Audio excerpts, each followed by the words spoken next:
Karibu sana mtazamaji wa Sati Media, tunakukaribisha katika majadiliano, na leo tumebahatika kuwa na Bwana Benedict Simon Magere, ama kwa jina maarufu hata ukienda mitandaoni huko ni Magere Winner.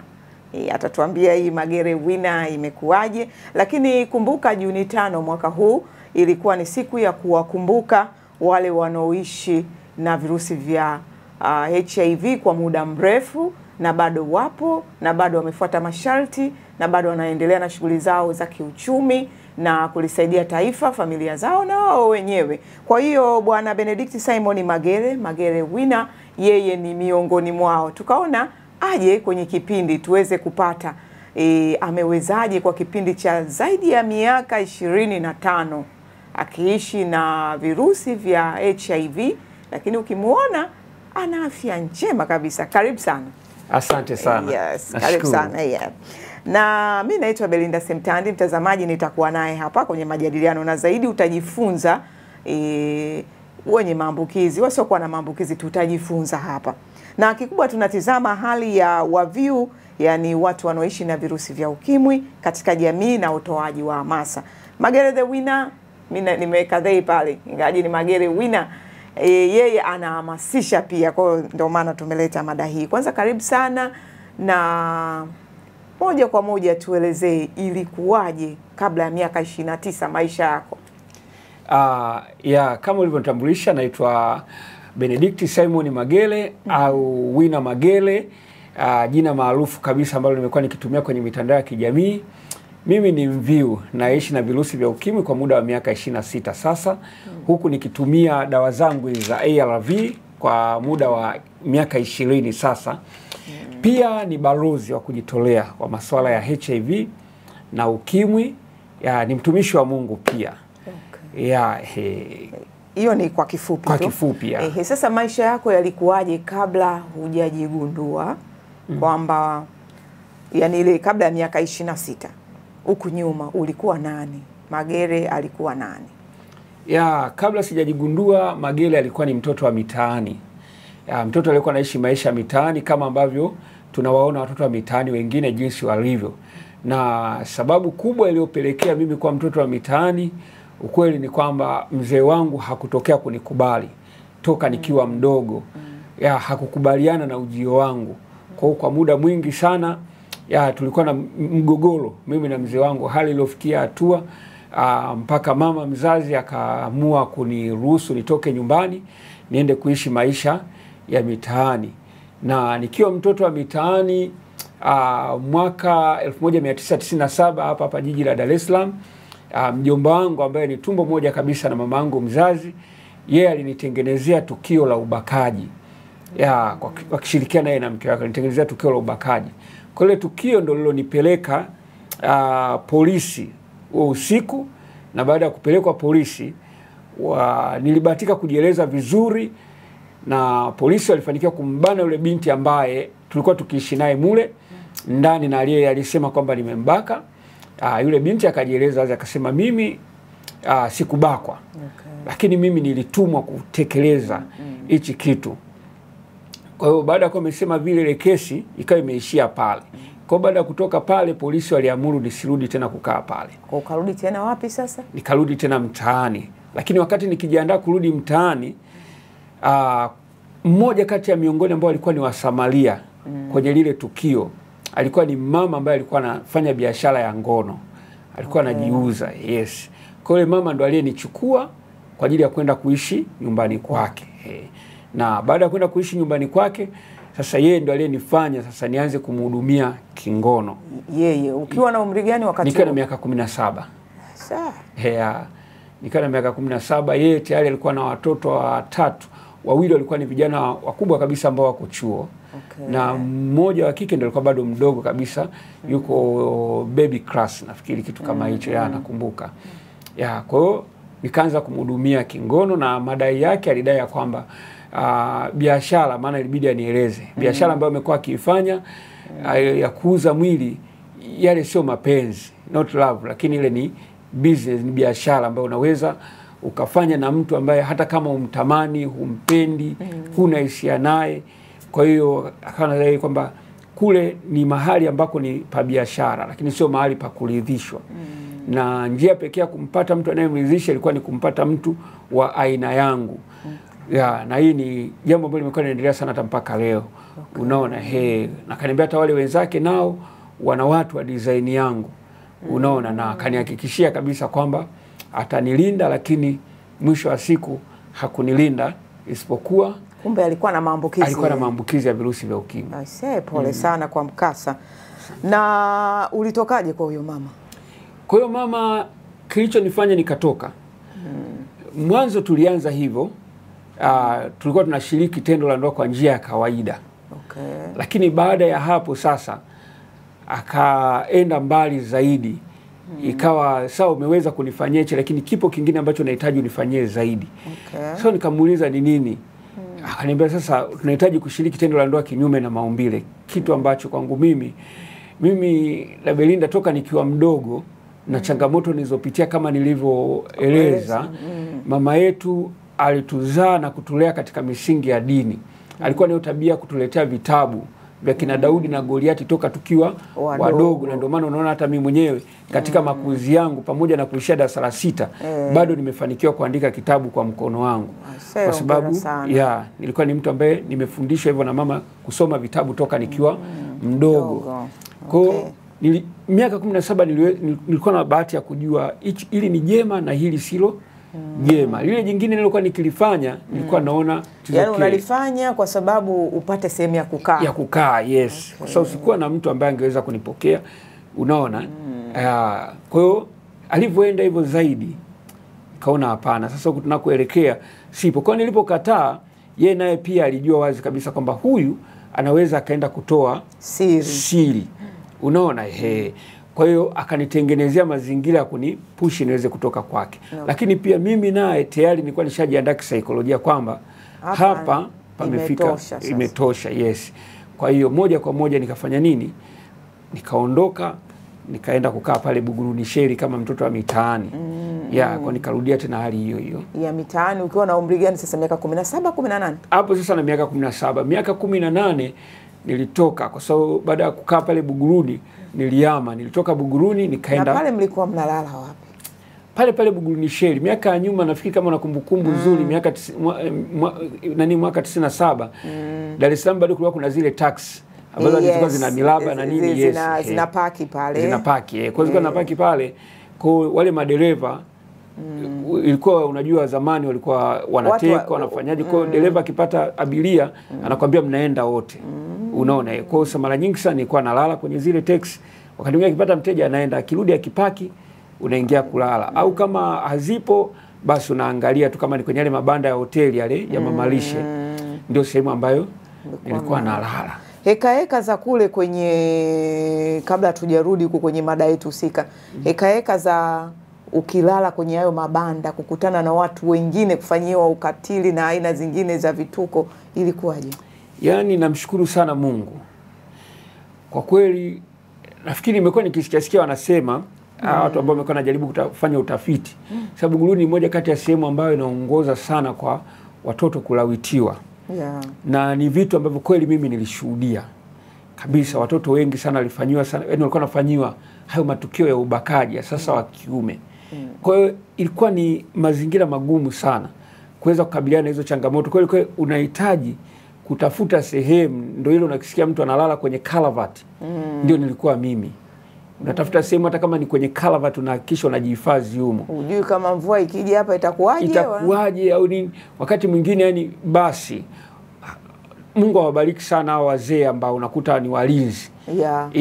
Ni sehemu ambazo mimi nilikuwa nikikimbilia na kwenda kujibanza hapo mpaka kuna kucha. Ndio alikuwa maisha yangu. Lakini ukweli ni kwamba ulawiti ni mkubwa sana ambao hata mimi mwenyewe binafsi nilishuhudia kwa watoto wa kiume wadogo. Yes.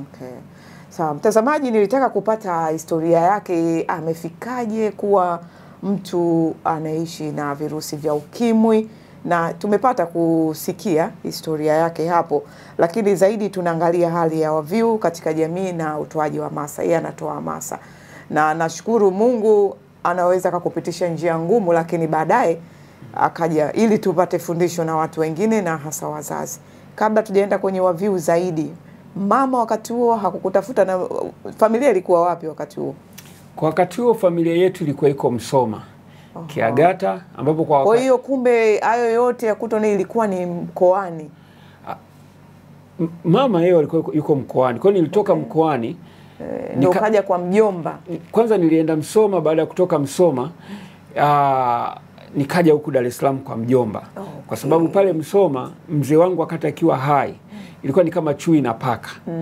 Ya maana alikuwa ameweka wale watu ambao mkimwona mkamateni, mrudishe. Lakini nilikuwa nikirudi, mimi Belinda nilikuwa napenda sana shule. Nilikuwa napenda sana. Hata mpaka watu wananiuliza, "Wewe umesoma mpaka una elimu gani?" Nikamwambia kutokana na uwezo, peo ni mkubwa. Ya nikamwambia mimi darasa la 6, hawaamini. Kwa mzee kwa wakinikamata wakinirudisha, mzee alikuwa ananipiga kweli kweli. Nikisema leo nikuonyeshe makovu, mwili wangu bado na makovu ya mikanda ya jeshi, mijeledi ile ya kupigia ng'ombe. Alikuwa mwanajeshi. Alikuwa mwanajeshi, kwa ni ofisa kabisa wa jeshi. Sasa hivi kwa nini alikuwa na hiyo chuki? Je, wewe sio mtoto wake ama? Mimi ni mtoto wake Dabeli, lakini kwa miaka ile ya 1980 mabinti wa Kikurya walikuwa ni kama lulu, kama almasi. Ulikuwa ukiona mabinti wawili watatu wakiolewa, ng'ombe ni wengi. Ni wengi. Wanaume mkawa mizigo. Mizigo. Sio kwamba walikuwa wasomeshwi kwa bahati, yani hawataki kusomeshwa kwa bahati mbaya. Ila walikuwa wanatunzwa ni lulu. Kwa mimi walionitangulia walikuwa ni mabinti wawili. Kwa mimi nikaja watatu, ambao ni wa kiume. Kwa mgogoro ndo kaanzia hapo. Kwa nafikiri hata kama mama mwenyewe kulikuwa kuna upendo.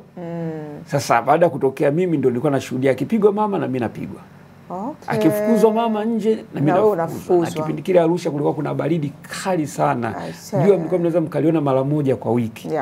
Unaona? Sawa. Ndio. Nimepata hiyo story, at least tumepata picha mtazamaji. Kwa sasa hivi hata tukiongea naye hapa, yeye anaishi na virusi vya ukimwi na ni mtu wa hamasa. Sasa turudi katika maisha yako. Umekuja Dar, ukatoka kwa yule mama, ukaenda wapi zaidi? Sasa na ulijitambua wakati kama unaishi na hayo maambukizi? Hapana, sikuwa nimejua kama naishi na maambukizi. Mara nyingi sana. Na hata yule mama ukujua kama alikuwa na maambukizi? Sikuwa nimejua kwa sababu nilipotoka nikaenda Keko. Ni kama vile nilikuwa nazidi kwenda deep. Kiangalia hichi kitabu utaona kimeandikwa nilikuwa teja, sasa ni mchungaji. Unaona? Kwa nilipotoka kule mama nilianza kujiunga. Mtu aliyenipokea wa kwanza alikuwa ni mpiga tumba wa bendi ya Atomic Music ambayo ilikuwa inaongozwa na marehemu Mario Mali. Ilikuwa ni bendi ya Mchiliku. Kwa hiyo ndo alinipokea. Kwa wakati akienda kupiga ile tumba, mimi nilikuwa nafanya kazi ya kumuuzia bangi zake. Ndugu yangu umepita lakini. Wewe acha tu maisha haya. Ukiona nyani mzee kwa kweli mishale yako ni mingi. Kwa hiyo nilikuwa namsaidia kuuza zile bangi. Sasa siku zote wanasema yani ukikaa karibu na kopo la asali lazima utalamba tu. Kwa hiyo pale nikaanza kujifunza kuvuta bangi. Kwa hivyo transform kutoka Buguruni kwenda Keko. Sasa nilikuwa tayari na ile knowledge ya kuuza bangi. Kwa maskani crazy pale Keko aliponipokea, moja kati ya vitu ambavyo nilipewa ni yako kasehemu kuuza bangi. Kwa hiyo nikaa nauza bangi kipindi hicho, lakini nikaa najua target yangu, wateja wangu wakubwa ni wale wafuasi wa bendi za Mchiliku. Kwa hiyo Mchiliku unapopigwa na mimi naenda nikaa nauza bangi, kwa hiyo nikaa na hela. Kwa hiyo nikaa naendekeza sana hivi vilevi na vitu kama hivyo. Lakini ghafla afya ikaanza kuzorota. Hiyo ilikuwa 98 sasa. Hiyo 98, yes. Afya ikaanza kuzorota. Sasa kati afya inazorota tayari kuna binti nilikuwa naye. Huyo binti ikawa inasemekana kwamba mama yake amefariki na ukimwi, baba yake amefariki na ukimwi, wakanasema na yeye ana hilo tatizo. Lakini huyo binti mimi waga sitakiga kumhukumu kabisa. Unaona, kwa sababu mwaka ile 99 hali yangu ilivyokuwa mbaya zaidi, yani 98 lakini 99 ndio ilikuwa hali mbaya zaidi. Baada sasa virus wale kuanza kushambulia hizi tezi. Kuvimba ndo tibiwa huko, angaika huko na mama. Unajua mwaka ule 98 99 hakukuwa na simu kwamba utampigia simu. Labda umpate mtu muandike barua aende nayo. Unaona, sasa baada ya kuumwa sana nikasema zimu likujualo alikuli likakumaliza. Ile 99. Ndio nikasema ngoja nimrudie yule mama. Sasa kwa vyovyote vile itakavyokuwa akinipokea, kanisaidia nikatoka kwenye hii changamoto, basi tutaishi vile alivyokuwa anataka yeye. Kwa nilivyorudi pale Buguruni, wale wenzake ndo akaniambia, una habari mama Neema aliugua sana. Akarudishwa kwao. Alikuwa ni mwenyeji wa Kagera. Karudishwa kwao. Ila kwa taarifa zake hakutaka kuniambia kama amefariki. Ukienda kwake Bom utapata taarifa zake. Kiwalani huko. Kiwalani, yes. Kwa nikaenda Bom Kiwalani. Kwa baada ya kwenda Bom Kiwalani, wale waliokuwa wananifahamu ndo akaniambia, yani ni wiki moja tu imepita mama Neema amefariki. Fariki kwa nini? Ndo sasa wao walikuwa hawajui kama mimi mama Neema najua. Yes. Yani hawajui kama wewe ulikuwa unaishi naye vipi. Naishi naye vipi Okay. Kwa kaniambia bwana, hata watoto wake tu wale hawajarudi bado, wako huko wa msibani. Hapa tu ni mtoto wa jirani ndo ana kazi ya kulala na kwenda kuzima kuwasha taa na kuzima. Kwa mama Neema alifariki, na sababu kubwa kilichomuua, kwani ulikuwa ujui mama yako alichokuwa nakifanya? Kaambia ndio nilikuwa naelewa. Basi ndo amekufa kwa ukimwi. Wewe sasa hapo ndo ukashika kichwa zaidi. Nikafanya nikatoka kwa miguu Kiwalani tu Buguruni. Buguruni nikachukua gari Keko. Kufika Keko sasa ndo nikawa nawaza nafanyaje. Hapo ndo nilipoanza kuvutaga madawa kulevya sasa. Kwa ajili ya kupunguza, kushusha ile pressure ya habari ulioipokea. Kwa sababu kuna mtu aliniuliza tu, Magere una shida gani? Mbona kila ukikaa yani unainama hivi? Shida nini mdogo wangu? Nikamwambia kuna mambo makubwa sana napitia. Kwanza mzee alijiua mwenyewe. Baba kule sasa. Alijiua ile 96. Kwa nikawa ni vitu sababu moja kati ya sababu ambazo nilikuwa natumia. Unaona? Nikamwambia wewe bwana sikiliza. Kuna kitu nitakwambia. Kifanya itakuwa beta zaidi. Lakini kabla sasa hatujafika huko ndo nikaenda kucheki IDC, na nilienda kwa ajili ya kucheki TB ya tezi. Waliniambia inawezekana kawa ni una saratani ya tezi au ni TB ya tezi. Kwa ndo akaniambia unaona wale pale wale wanaishi na maambukizi ya virusi vya ukimwi lakini wamejikubali. Kwa hiyo ukijikubali utaishi. Ila kama ukirani basi ile jamaa aliniambia yuko tayari kunisaidia. Kwa hiyo nikacheki nikakuta kweli na maambukizi ya virusi vya ukimwi. Kwa nilivyo asante, ndo nilivyorudi yule bwana akaniambia sasa huo msongo wa mawazo ulionao unaiona hii pinchi moja ya heroin hiyo ukiitumia ni sasa na crate zima la bia. Kwa hiyo huna haja ya kutumia hela nyingi kumaliza nani zako huko. We kivuta hii hapa tukapiga upande. Kipindi hicho nilikuwa nauzaga heroin nilikuwa nauza 900, coke nilikuwa nauza 500. Kupiga upande ni maana yake kugawana. Wewe 250 250. Ukivuta basi matatizo yataisha, lakini ukweli ni kwamba nikawa nimeongeza tatizo juu ya tatizo. Na wakati huo chakula unajipikia mwenyewe kinapanda kilikuwa au? Kwa kweli chakula asilimia kubwa nilikuwa ni kwa mama ntilie. Nilikuwa nakula kwa mama ntilie, na hivi vyakula wengi wanafahamu vyakula vya mateja ni keki, visoda hivi ukinunua soda au juisi umekula umekunywa basi maisha yanakuwa yanaenda. Kulala mimi Keko najulikana sana. Mpaka sasa hivi. Mpaka sasa nikisema Belinda nikuchukue tena tukafanya kipindi Keko pale, itabidi uite na watu wa kukuzingira yani ulinzi. Maana watu ni wengi. Ni wengi yani kijiji. Unaona Kwa kulala nilikuwa nalala magodown. Na nguvu sasa zikaanza kufanya kazi maisha, kwa hapo ndo tukaingia kwenye wizi sasa. Kwa hiyo wizi ulikutana na au uwezi umekutana nao kwenye dawa kule. Hapo maskani crazy. Yaani ukisikia maskani crazy maana yake ni na mara nyingi ilikuwa inatajwa kwa wanamuziki wa Bongo Flava. Na nilifanya Bongo Flava pia. Yes. Unaimba? Nilifanya Bongo Flava. Kumbe tuko na msanii hapa. Leo kipindi cha waviu lakini siku nitakuita cha Bongo Flava. Nashukuru sana. Kwa hiyo wizi ikawaje? Yaani mimi nataka umetokaje? Yaani mpaka tunafikia hapa sasa. Yaani wizi bwana nikaanza kuiba. Kuiba manake ile usiku kwenda kukaba. Rest in peace marehemu Ephraim Kibonde. Ni moja kati ya watu tulioa ninginiza wakati wanatoka Gwambina pale. Zizo inajulikana kama TCC Sigala pale. Jamani, Kibonde ni mwandishi nguli kabisa. Kwanza Mungu amrehemu. Ndio. Lakini hapa kumbe kuna ni vitu vinasikitisha. Kuna mtu aliwahi kumpiga wanaita ngeta? Mpiga ngeta pale. Piga ngeta. Tena zamani ilikuwa ya misumari. Sikwambie mtu, unamwingiliza mpaka macho anatoka. Alitoka macho mkatoa? Tukachukua, tulivyochukua bahati yake Roma ni Mng'ande ule mpiga saxophone wa Msondo, yeye alichomoka. Kwa sababu alikuwa wako wote. Alikuwa Kibonde na Roma ni Mng'ande. Yule ambao yuko Temeke namuona anaimba nyimbo kanisani. Anasali kanisa Katoliki lile la Chang'ombe. Nishawahi kumuona Wakeko pale. Yule anayepiga mpaka anakaa chini. Huyo wa Otu. Otu sasa hivi ni nani? Nadhani ni Msondo. Yeye alichomoka. Kwa Kibonde sasa na imagine alivyo mnene alafu akachomoka. Roma si mfupi yule, mjanja yule. Akakimbia. Kwa Kibonde tukamning'iniza. Kwa ndo ikawa sasa kazi yangu, lakini kipindi hicho mimi role model wangu alikuwa ni Eminem, Slim Shady. Kwa ule uvutaji wa madawa, ukorofi na nini na hivi nilikuwa unamfuata Eminem. Kwa nikaa na pia nimeenda New Junk Family. Charlotte kwa Gulu Ramazani, Jilava tuchukua pale akana tulea. Unaona, kwa ile hali sasa ndio kama madawa kulevya na wizi. Yani unataka kutoka kisanii, unataka kutoka kila sehemu, yani umefanya kila kitu. Lakini afya ikawa inanigomea, nikaona isiwe tabu. Nashukuru Mungu Dabirinda nilipambana. Mamangu nilimleta mjini. Kwa mara ya kwanza nilimpangia chumba. Nilipa kodi ya miezi 4 akawa analala chini bila kitanda. Kamtafutia mpaka na msingi.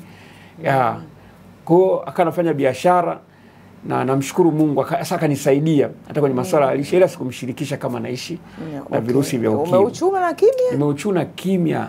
Hapo Temeka ashanifukuza hospitali, majipu huko yanamwaga tu saa. Unaona? Kwa ndani. Kuja nje huko. Kwa majibu kama 12 yani. Kama mitume wa Yesu. Nachofurahia mwenyewe yuko jasiri sana kama mitume wa Yesu. Kwa hiyo ndo akawa ananisafisha. Hizi nywele zote zilikuwa hazipo. Mungu ambariki pia mke wangu Veronica Kiwere, binti Kiwere, Sekiwere. Yani kichwa chote kikiwa kimeliwa ni kama papai. Lilooza. Mara nyingi inakuwa kama mtoto wa mwenye kwa shako. Ilikuwa vile. Tumbo lilikuwa limevimba hilo. Yani kuna vitu vilikuwa tayari vishaanza kufa. Unaona, miguu imevimba. Kwa nikaenda 2005 ndo walinitoa kutoka kwenye Septrin ambazo nilikuwa natumia, wakaniingiza kwenye ARV. Sasa kwenye ARV ndo nilimshirikisha mama. Kaambia mama, mimi naishi bwana virusi vya ukimwi. Mama alipokeaje? Unajua mamangu ni jasiri. Nimeeleza tu mikasa yake kwa kifupi. Lakini unajua mpaka mtu unaishi kwenye ndoa mume anakuja anajiua. Sio jambo dogo. Shapitia mikasa mingi. Ndugu sio anakuja ananyang'anywa vitu vyote. Ananyang'anywa vitu vyote. Watoto, mzee amekuacha, yani katumia mali zote amekuacha empty. Unaona? Kwa ameshapitia mikasa na mikasa. Kwa akaniambia, mwanangu, maisha lazima yaendelee.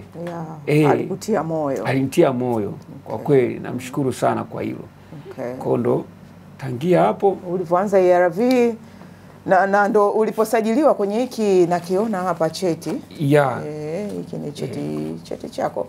Cheti changu ni kadi ambayo tayari imeshajaa. Hii ndio ulianza toka kipindi hicho mpaka leo. Hapa ni mpya mtazamaji kama unavyoiona hivi. Mara tuseme hapa kwamba jamani ni kweli lakini mwenyewe mwenyewe unaweza ukatuonesha pia. Yes. Kuona jina la hapo Benedicti.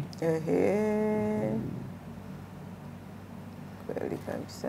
Hii hapo na hii hapa. Unaona? Ukiangalia huku unaona zote hizi ni tarehe, ni miezi. Tunaenda kuchukua karanga. Hizi si tunazitaga karanga. Hizo karanga. Tunazita karanga. Ni kwa sababu hiyo. Na nimepita kwenye peji yako nimeona ni wife yule. Yes. Na yeye anakufanyia hivi. Sawa. Sasa mama akakubali, kwa hiyo lishe yako na tiba ikaanzia pale. Ikaanzia pale, kwa kweli nikawa nahudumiwa vizuri. Na hata sasa utulivu kwamba umepata support ya familia unayo. nikawa niko nayo kwa kweli. Namshukuru Mungu. Changamoto hapo ilikuwa sasa ni swala la mahusiano. Kwa sababu ukimwi ni issue ambayo ni secret. Kwamba utampata nani akubali kuwa na wewe. Ni kitu kigumu sana. Ikawaje? Kwa kweli nilisota kwa sababu kila nilikuwa nikimjaribu, nikimwambia hakubali. Na hata wale ambao nilikuwa najaribu kuunganishwa nao, wengine nao pia walikuwa akipita kwenye profile yangu na kugundua kwamba huyu ashajihusisha na madawa kulevya. Na ikawa pia ni changamoto. Kwa nilisota sana kwenye eneo hilo, na ni moja kati ya vitu ambavyo vimenifanya mimi leo nimeamua kutoka mbele kwenye jamii ili niwasaidie wenzangu ambao wanapitia changamoto kama hii. Wanatamani sana kuwa na ndoa, wanatamani sana kuwa na mahusiano, lakini hawajui ni nani ambaye watampata ambaye ni sahihi, kwa sababu HIV lakini pia ukimwi ni issue ambayo ni siri ya mtu. Wakati mwingine ni mpaka akwambie yeye mwenyewe. Kwa ilikuwa ni changamoto, ni hali iliyonitesa mpaka mwaka 2021. Toka 2005 ile mpaka 21 ndio unapata mtu sahihi. Mtu sahihi aliyekubaliana na mimi sasa kwamba bwana. Na yeye ulimpata wapi? Mlikutana wapi? Yeye tulikutana naye Facebook. Kwenye peji yako ile? Kwenye peji yangu ile, lakini tulikutana kwenye grupu moja ilikuwa inajulikana kama Ulimwengu wa Leo. Mimi nilikuwa napenda sana kuandika. Kwa naandika makala, kwa naye alikuwa ni mmoja kati ya mashabiki wa makala zangu. Lakini pia naye alikuwa na changamoto yake, kwa tulikuwa tunakutana usiku. Kwa nilikuwa nikimkuta usiku online namuuliza, "Wewe mama, mpaka sasa unafanya nini?" Unaona, ndo akaniambia, "Na wewe unafanya nini?" Tukaanzia hapo sasa. Na yeye pia ni waviu pia? Hapana. Yeye sio. Sasa imekuwaje mnaishije? Yani tunataka hiyo simulizi.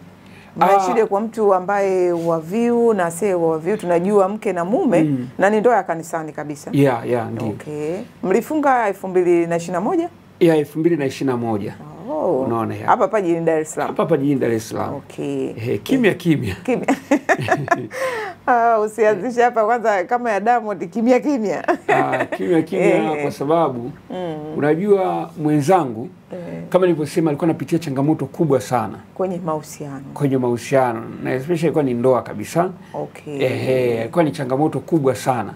Na ndio ilikuwa inamfanya usiku anakesha sana. Kwa hiyo tulikuwa tunakutana. Kwa kama nieleza, bwana anapitia changamoto hii na hii na hii. Kwa hiyo nikamsaidia kutatua ile changamoto. Lakini wanasema sijui haikuwa mapenzi ya Mungu. Inawezekana pia hata Mungu aliandaje kwangu. Kwa hiyo kupita muda yule mtu wake akawa amefariki. Kwa hiyo alipofariki hakuwa na sehemu ya kuegamia. Kwa hiyo aliegamia kwangu kama sehemu ya kupatia faraja. Unaona na ulimueleza na wakati alikuwa anatambua unaishije? Alikuwa atambui. Sasa nilivyoona huyu mtu yuko serious na mimi. Yuko serious na mimi. Ilibidi nimwambie kwa sababu niliona naye asijakaa kama wale wa nyuma. Nisije nikachukua muda mrefu sana kutokumueleza, aidha tukaja kuangukia pabaya, alafu ikaja kuwa majuto, au aidha akaniacha baada ya kumwambia, afu nikajikuta kwamba tayari moyo wangu umeshampenda. Afu nikajikuta naumia. Kwa mapema sana nikamwambia, bwana wewe najua kuwa serious, najua unanipenda. Sawa. Lakini mimi kama ulivyosoma kitabu changu na kama ulivyowahi kuniuliza kwa habari ya yule mama ambaye nilisema nilikuwa namhudumia kingono, kwamba je, ulitoka salama? Bwana, mimi sikutoka salama. Mimi hapa napoishi bwana, naishi kwa kutumia ARV. Unaona, kwa ukiamua kukubali kuwa na mimi, maana yake jua mimi ni mtu wa aina hii. Mimi naishi na virusi vya ukimwi. Yes. Basi. Alifanyaje? Nataka reaction yake. Reaction yake kwa kweli ilikuwa ni ngumu. Yani reaction yake kwa kweli ilikuwa ni ngumu. Mwanzoni alikataa. Kwamba wewe haiwezekani. Haiwezekani, utaniua wewe. Unaona, lakini baada ya muda tulipokuwa tunaendelea kosa ikasa ni sehemu ya darasa. Siku hizi kuna PrEP bwana, ni dawa ambayo mtu ambaye hana HIV anaweza kaitumia na asipate maambukizi anapokutana na mtu mwenye virusi vya ukimwi. Iko hivi na hivi, na kama haitoshi unataka kuamini zaidi, twende kliniki mahali ambako mimi unapata dawa. Ukifika pale watakueleza madaktari wangu ambao wananihudumia toka 2007. Achana 2007, maana wako walionisaidia, maana nilipataga stroke. Okay. Kuna kipindi 2006 nilifanyaga ujinga, niliacha dawa. Okay. Kwa nikapata stroke upande huu. Kwa kulikuwa kuna madaktari ambao walinikea kuanzia kipindi hicho. Ya Dr. Isaac Maro, yule wa njia panda. Okay. Dr. Ali Kaduma na Dr. Alice Chami. Kwa nikamwambia takupeleka, utaenda. Watakueleza hivi na hivi. Kwa nashukuru Mungu kwa ajili ya uongozi wa IDC walimsaidia yule mama kaweza kuelewa. Baada ya kuelewa ndo hatua nyingine zikafata. Sasa kwa sababu najua alikuwa ametoka kwenye ndoa na Belinda, wewe ni Mwafrika. Yes, unajua. Sasa kwenye hali kama hiyo ni rahisi sana kutokea ile minong'ono kusema itakuwa huyu kwenye ile jambo lilotokea huyu kashiriki. Yes. Kwa nini amefanya mapema hivyo? Yani ndoa imekuwa ghafla, kumbe wenyewe mlianza huko, kumbe mtu akiwa urafiki hivyo, yani unaona. Kwa hiyo tukaona hii issue tufanye tu kimya, siwe mtu kama ni swala la sherehe tutakuja kufanya mbele ya safari. Yes. Kwa hiyo kuanzia hapo ndo tukaanza kuishi pamoja, na mwanzoni kwa kweli mimi niko active sana kwenye hizi dawa. Misi kwa sababu najua nikifanya hivyo ni magonjwa mengine yatajitokeza. Kwa mwanzoni tulikuwa tunatumia kinga, tulikuwa tunatumia PrEP, lakini siku hizi hata tushasahau. Mmeshasahau. Tunakutana vizuri. Naye ameridhia kabisa. Yes, siku tutamuita na yeye hapa jinsi amewezaje kuishi na wewe. Na mkondo 21 25 miaka 4 sasa. Miaka 4, yes. 4-5 hivi. Hongereni sana. Sasa turudi kwa upande mwenzio, ulimkuta na watoto? Mwenzangu yeye ana mtoto mkubwa tu. Okay. Ila kwa upande wangu mimi yule binti nilikwambia huko nyuma. Pale katikati? Yule binti kwa hiyo tulifanikiwa kupata mtoto mmoja. Okay. Lakini yule binti alikuwa ni mtoto kama mimi nilivyokuwa mtoto. Maana tumekutana wote na miaka 18. Tukapeana ujauzito. Yule mtoto hakupata ile treatment ambayo ni nzuri. Yani wakati wa ujauzito mama kumbe naye alikuwa ameathirika, lakini baada ya pale yule mtoto amezaliwa, yule binti hakuweza kumprotect vizuri yule mtoto. Kwa yule mtoto naye akapata maambukizi ya virusi vya ukimwi. Kwa sababu baba alikuwa teja ambaye ndo mimi, na yule binti alikuwa ni mnenguaji kwenye haya majukwaa ya ngoma za asili. Kwa hiyo kule Temeke. Huko Temeke. Kwa ni muda gani kukaa mleu mtoto ilikuwa ni ngumu. Kwa mwisho siku ile mtoto alipoteza maisha. Pole sana. Asante. Kwa tangia hapo siku batika. Na ilikuwa 2000 na ngapi hiyo? Mtoto amefariki kwa mwaka 2004. 2004. Almost miaka 20. Angekuwa kijana au binti mkubwa. Kijana kabisa. Mama mtu yeye amefariki 2019. Alichoka kumeza dawa. Okay, basi pole. Na mkasoma mtazamaji, tuko katika kuangalia hali ya waviu katika jamii na hamasa wanaotupatia au tunaoipata sisi, tunajifunza nini sisi ambao ni waviu, tusio waviu, tunajifunza nini kutoka kwao. Na kwa kujitoa hivi, mimi kwa kweli hii winner naiwekea tu the winner. Asante sana. Kwa kweli mkasa shughuli uliopitia, na tunaona mgogoro wa familia unavozaa mambo mengi. Hapa ndo tunajifunza vitu vingi sana kupitia kwake. Ni Benedict Simon Magere au Magere winner, ila mimi napenda kumuita Magere the winner. Na tumeelezana vitu vingi. Tuje kwenye hii unavotumia ARV. Ndio. Unatakiwa uwe umekula kiasi gani? Au umekula nini? Maana inawezekana wengine wanasema zinaendesha. Sababu ndani ya familia pia sisi wengine tumebahatika kuwa na ugonjwa ile, wanasema ukimeza zinaendesha. Kwanza namshukuru Mungu kwa ajili ya serikali yetu ya Jamhuri ya Muungano wa Tanzania. Ni serikali ambayo inatujali sana wananchi wake. Mviu ukiamua kufa kwa ukimwi basi maana yake umependa wewe mwenyewe. Lakini serikali imefanya kila kitu kuhakikisha kwamba mviu unapata huduma zote za msingi zinazohitajika bila kutoa gharama yoyote. Gharama ni nauli yako tu wewe mwenyewe. Mshukuru Mungu, hizi dawa ni kweli zinaendesha kweli kweli. Ukizitumia lazima uhakikishe pia unakula, na ni moja kati ya masomo ambayo nimekuwa nikiwafundisha waviu kwamba dawa hizi zinatusaidia kulinda mfumo wa kinga za mwili wetu, lakini mwisho wa siku kinachoweza kufanya mwili yetu iwe vizuri na kinga ziweze kuongezeka ni kile chakula tunachokula, ndicho kinachotupa vitamin. Kwa hiyo kula kwa kweli tunakula. Kula tunakula, na mimi niseme kitu kimoja. kulingana na maisha yetu tunayoishi, kusema kwamba utakula ule mlo kamili, sijui yenye matunda, sijui yenye maziwa, sijui yenye mayai na nini kwa kila siku ni kudanganyana. Lakini kile kinachopatikana kama ni ugali wa dona na dagaa, takula, tashiba. Matembele tunayo mitaani, spinach tunazo mitaani. Namshukuru Mungu mke wangu kwenye kupika tu Wahehe. Saluti kwenu.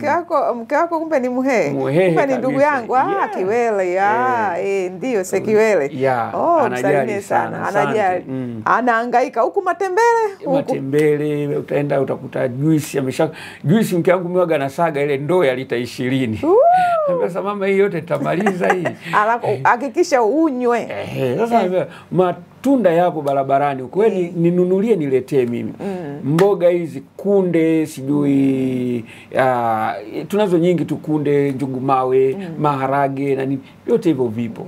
Kwa hiyo kwa kweli vyakula vipo na tunatakiwa kula. Kikubwa ni mtu ule. Unaweza ukapata maharage, matembele na ugali. Na watu wanadharau maharage ni protini. Ni protini tena nzuri sana.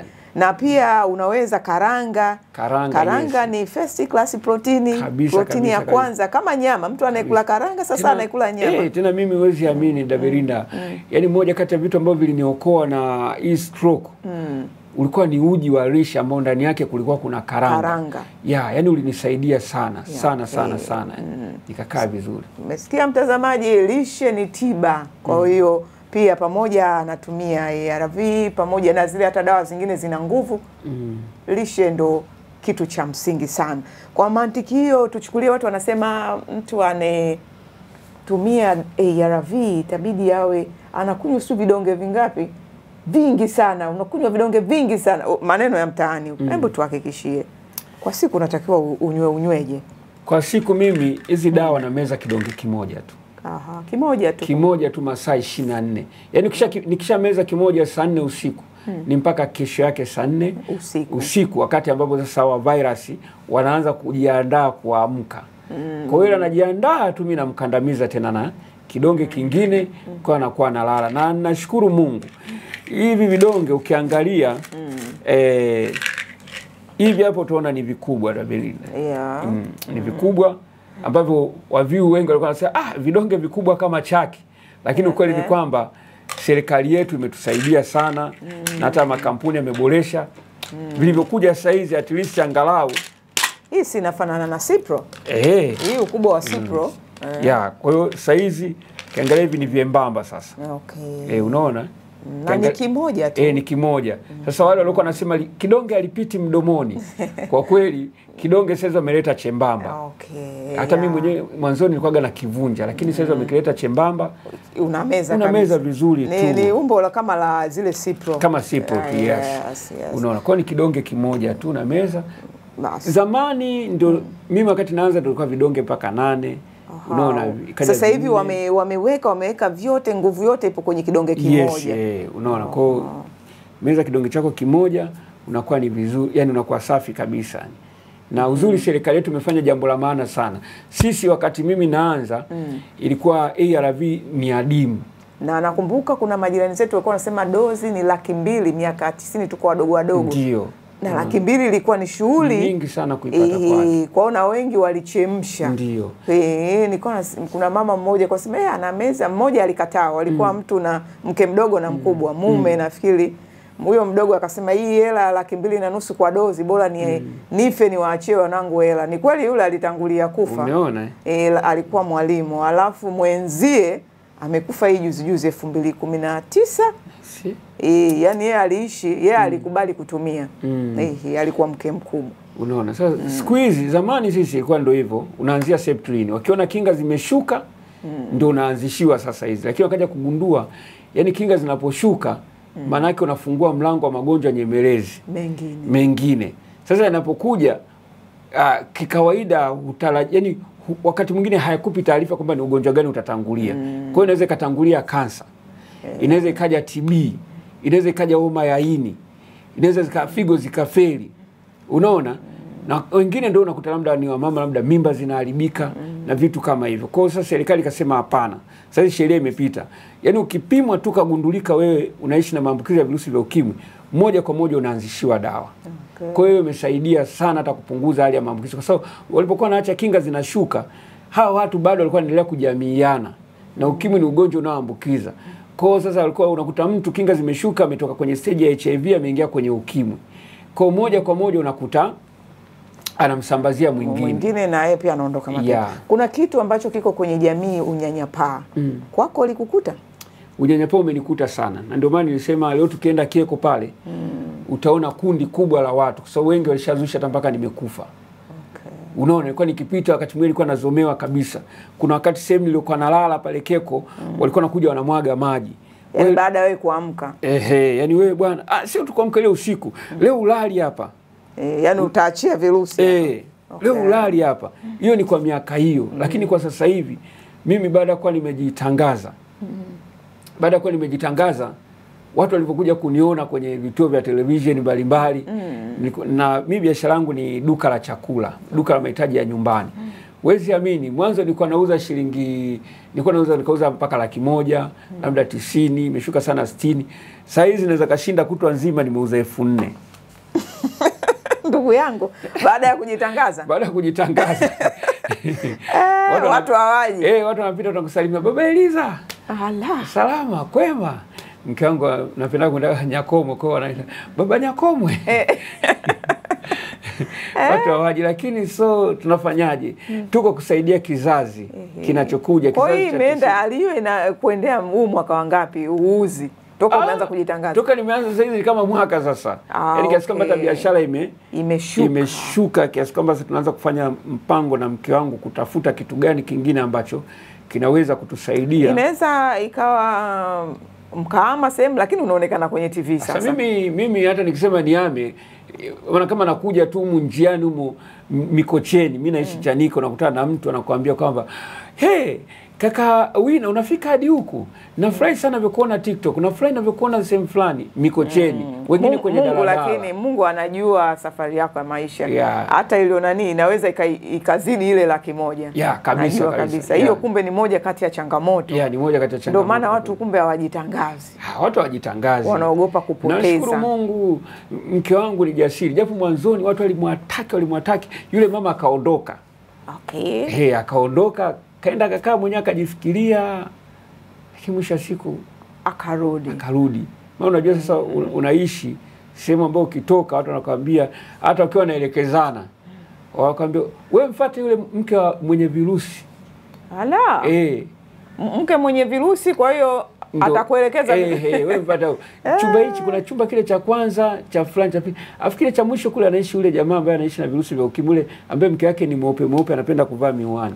Ala. Kwa sasa yale maneno yakana yanamvuruga, akiingia mitandaoni watu wanamfuata private. Kwa dada umekubali kabisa kuolewa na ule kaka mwenye virusi. Okay. Unaona? Kwa hiyo bado jamii inahitaji elimu, na hasa kwenye eneo la unyanyapaa, na ambalo ndo wengi wanaamua kujificha na kusambaza. Na kitu kingine, hamna programu yoyote mupate mtoto na wife? Programu ipo. Okay, Mungu awabariki. Ipo, kazana kwa kweli, tunamwomba Mungu atawajalia. Atatujalia, na tunaamini. Tunaamini kwa sababu kuna vitu vingi ambavyo tunaomba na tunamuona Mungu anajibu. Anatenda. Nafikiri kwenye issue ya mtoto ni Mungu ndo anaitoa zawadi ya mtoto. Sisi wengine ni zawadi. Ni zawadi kwa kweli. Mtoto ni zawadi. Ila mke na mume kuwa kwenye ndoa, hiyo mnafanya maamuzi yenu, Mungu anabariki. Kabisa. Na kitabu hiki kinauzwaje? Kitabu hicho bwana au ni bure? Hapana, kinauza shilingi 5,000. Unajua? Kutoa kopi. Basi mimi nitakuunga. Mimi nashukuru sana. Nitakuunga, nitachukua hapa tu leo. Sawa, mimi nikushukuru. Labda una lolote, na hasa kwa vijana ukituhusia tumalize? Ya, tunapoenda kumalizia, kwanza kabisa napenda nimshukuru sana dada Mariam Mbano. Waga nasemaga siku zote, je, kuna kitu labda ulitamani nikuulize? Yes, aliyekuwa na aliyekufanya kuinspire kuandika. Dada Mariam Mbano kwa kweli popote alipo, Mungu ambariki sana. Yeye na taasisi yake ya Mami's Relationship Hub amekuwa msaada mkubwa sana kwangu, kwa sababu yeye ndiye aliyenijengea uwezo wa kutoka fronti mbele kwenye jamii.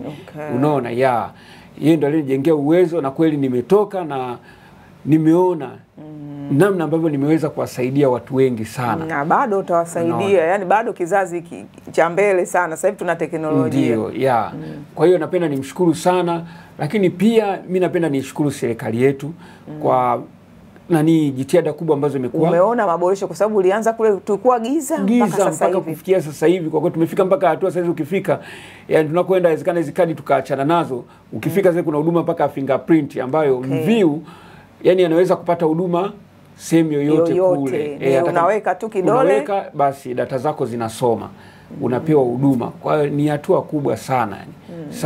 Sana. Lakini pia mimi wito wangu asilimia kubwa naendelea kuwahimiza waviu kumeza dawa kwa wakati. Lakini pia hawa watoto ambao wanakuwa saizi ambao hakubahatika kuona ukimwi wa miaka hiyo, napenda niwaambie tu wawe na subira, kwa sababu ya kumpata mwenza, lakini pia hata ya kukimbilia masuala ya ngono. Wawe na subira, watimize kwanza ndoto zao, sasa katika masuala ya elimu na mambo mengine. Haya mambo yapo tu, atayakuta uko mbele. Natoa pia wito walimu kwenye shule mbalimbali, tualikeni tuje. Humo kwenye shule zenu kuna watoto wanaishi na VVU, wamekata tamaa, wengine wamepoteza wazazi. Tuiteni, tutakuja, tutazungumza na jamii nzima kwa ujumla, lakini katikati yao ujumbe utawafikia wao, watatiwa moyo, wataamka tena. Vyuoni pia vile tunaomba tupate hiyo nafasi. Pia vyombo vya habari kama alivyofanya hapa dada yangu Belinda Semtani kunialika hapa. Tunahitaji sana hizo platform kwa ajili ya kuendelea kutoa elimu kwenye jamii. Mimi na mke wangu tuko kwenye hatua za kuunda foundation, taasisi. Tunatamani kuwafikia watu kwa ukubwa zaidi. Kwa hiyo tunaomba support kutoka kwenye mashirika, kutoka kwa serikali, kutoka kwa watu binafsi ambao mnaweza kutushika mkono na kutusaidia. Basi tusaidieni, tuwezesheni, ili yamkini tuzidi kuifikia jamii kubwa. Kama ambavyo mnafahamu ukimwi umegusa kila kada. Niliomba hapa picha ya waifu, lakini jamani haikuja. Nimetumiwa online. Kwa hiyo mtazamaji utaiona picha ya waifu na Magere Wina akiwa amemkumbatia mkewe. Vyote hivyo utaviona mtazamaji. Na mimi nikushukuru sana. Nashukuru sana. Asante sana. Na mtazamaji, kama hichi kimekuwa cha kwangu na mimi nisome nielimike humu, na wewe ukikiona popote hakikisha vinapatikana wapi? Vitabu hivi vinapatikana kwangu mimi mwenyewe. Lakini hujapata supply bado. Lakini pia ukitembelea kurasa zangu za mitandao ya kijamii, Facebook, Instagram, TikTok, na pia mawasiliano. Pia Belinda naunganisha wenza pia. Unaunganisha wenza. Wenza. Waviu na wasiokuwa waviu ama waviu. Ila kama mtu ambaye hana sio mviu na anataka kuwa na mviu, anaruhusiwa. Nayo inawezekana kama wewe ulivyoweza. Na peji yako ndo Magere hivi. Magere Wina Facebook. Magere Wina. Instagram ni Magere_TZ. Ya TikTok ni Wina 8019. Unakuwa unanipata. Sawa, asante sana kaka Magere Wina. Mtazamaji, tumeishia hapo. Tumepata simulizi, ukiangalia sana chanzo kimetokea ndani ya familia. Familia ingekuwa imesimama sasa hivi asingecheleweshwa, mpaka kitabu anaandika uzeeni huku jamani, asingecheleweshwa. Lakini Mungu ni mwaminifu, anamtoa mtu chini mpaka juu, na sasa hivi anakoelekea mimi nakuona ni juu. Na mtazamaji, naitwa Belinda Semtandi. Asante sana kwa kameramani wangu na production team inaongozwa na Emmanuel Paul. Asante sana, na endelea kuangalia habari pamoja na vipindi vyetu tofauti tofauti.